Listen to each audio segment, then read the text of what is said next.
What is up, guys? It's Riley from Riley's Reviews. Today we're going to be checking out the Magece Super Gaming Mouse. It is a pretty cheap gaming mouse that I found on Amazon for like $6–7, and overall the build quality on it is honestly pretty terrible. I mean, for $6 you're not going to expect a lot. It's extremely light. It kind of rattles when you shake it. The plastic on it literally is paper thin. Like, I don't know if you guys can tell here, but it's like I can bend the mouse. Sorry, I dropped it. Now, although it does have a really bad build quality, it also does make up for it in functionality somehow. So the buttons on the mouse clicks are very, very good. I haven't had any issues with them.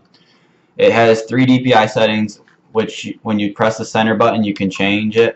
And depending on the DPI setting, it'll flash a quick indicator color, and then it'll go back to breathing multiple colors, which is kind of nice to have LEDs on something that's this cheap. It also does have 2 side buttons. I have not figured out how to map them. I tried using the Magece software that it came with, and it didn't seem to work.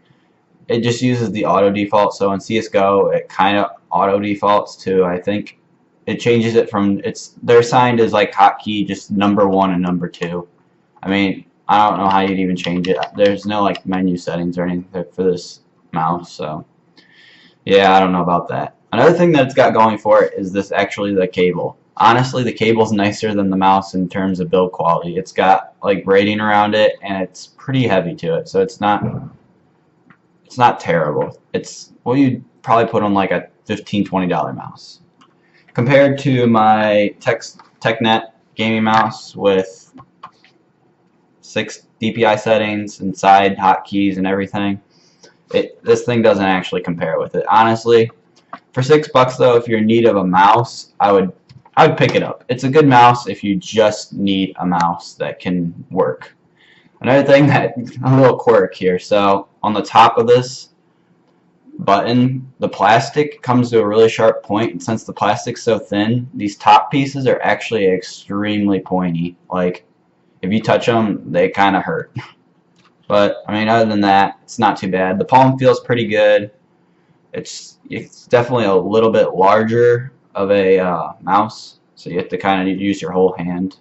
It's comfortable to use for a long period of time, and overall it's pretty decent. I mean, it's cheap plastic and it's cheap build quality, but it works, so that's good.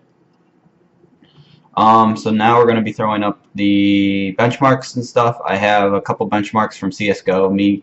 I use my gaming mouse with the hotkeys, and then I use this and compare it over 5 CSGO games. I know it's not the best control, but it gave me a general feel of things.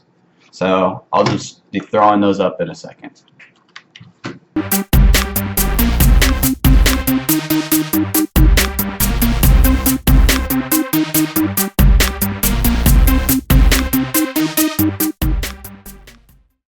Well, guys, as you guys can see in the slides, this mouse didn't stack up to the more expensive mouse when it comes to gaming. It did comparably compete. It competed, guys. So for $6 you can get a mouse that can compete with a way more expensive mouse. 5 times the price.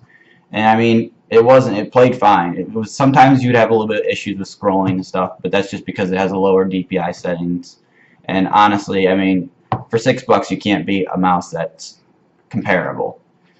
We are going to be doing a giveaway for this mouse, so if I can reach 500 views and if I can get like 100 subscribers, anybody that subscribes to my channel will be getting entered for the mouse, and I will ship it to you. Like if you like, guys, subscribe if you want to see more videos like this. Stay techie.